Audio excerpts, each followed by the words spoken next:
토종약초의 민간식이요법 무화과. 안녕하세요. 토종약초의 민간식이요법입니다. 오늘은 겉은 소박하지만 속에는 놀라운 약성을 품은 과일 무화과에 대해 이야기해보겠습니다. 무화과는 예로부터 꽃이 없어도 열매를 맺는 신비한 과일로 불리며 장과 폐, 혈관과 피부까지 두루 작용하는 귀한 식약 과일로 민간에서 널리 활용되어 왔습니다. 오늘 영상에서는 무화과의 성질과 효능, 복용법과 주의사항까지 정리해드리겠습니다. 1. 무화과의 이름과 유래. 무화과는 한자로 말 그대로 꽃이 없는 열매라는 뜻입니다. 실제로는 꽃이 열매 속에 숨어 피기 때문에 겉으로는 꽃이 보이지 않습니다. 이 독특한 생태 때문에 예로부터 무화과는 겉보다 속이 중요한 과일, 내장을 다스리는 과일로 여겨졌습니다. 우리나라에서도 오래전부터 약용과 식용을 겸해 사용해온 전통 과실입니다. 식물의 특징. 무화과는 뽕나무과에 속하는 낙엽성 작은 나무입니다. 잎은 손바닥처럼 넓고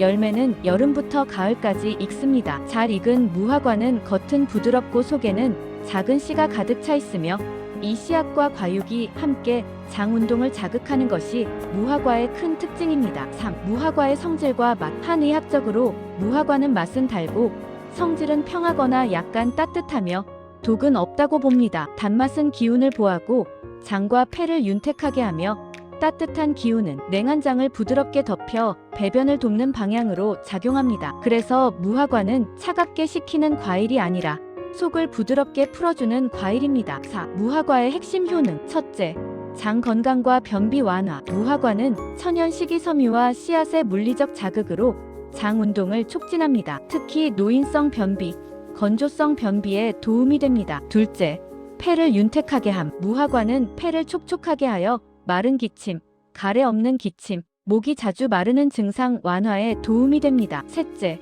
혈액순환과 혈관 건강. 무화과에 함유된 폴리페놀과 칼륨 성분은 혈액 흐름을 돕고 혈압 안정에 보조적으로 작용합니다. 넷째, 피부와 점막 보호. 장과 폐가 윤택해지면 피부와 점막도 함께 좋아집니다. 무화과는 건조로 인한 피부 트러블, 입안 점막 약화에 도움이 될 수 있습니다. 무화과와 치질. 항문 질환. 민간에서는 무화과를 치질에 좋은 과일로 알려왔습니다. 이는 무화과가 변을 부드럽게 하고 배변 시 부담을 줄여주기 때문입니다. 특히 말린 무화과를 차로 달여 마시거나 소량씩 꾸준히 섭취하면 항문 출혈과 통증 완화에 도움이 된다는 전승이 있습니다. 6. 무화과의 복용법. 생과 섭취. 잘 익은 무화과를 하루 2에서 3개 정도 식후에 섭취하는 것이 좋습니다. 공복과다는 복부 팽만을 유발할 수 있습니다. 말린 무화과 차. 말린 무화과 2에서 3개를 물 500ml에 넣고 약한 불에서 20분 정도 달여 하루 2에서 3회 나누어 마십니다. 변비, 마른 기침에 도움이 됩니다. 무화과 꿀절임.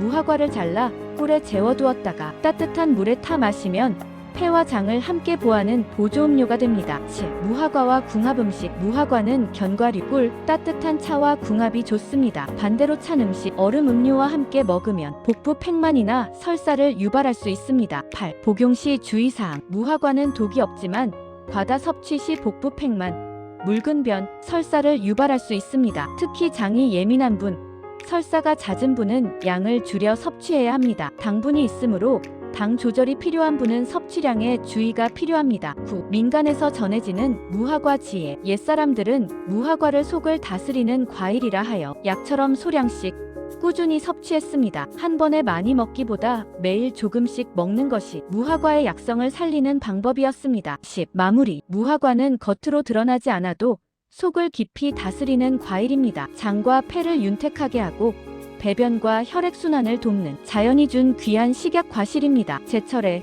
적당히 몸 상태를 살피며 먹을 때 무화과는 훌륭한 자연의 약이 됩니다. 지금까지 토종약초의 민간식 이요법이었습니다. 다음 편도 계속됩니다.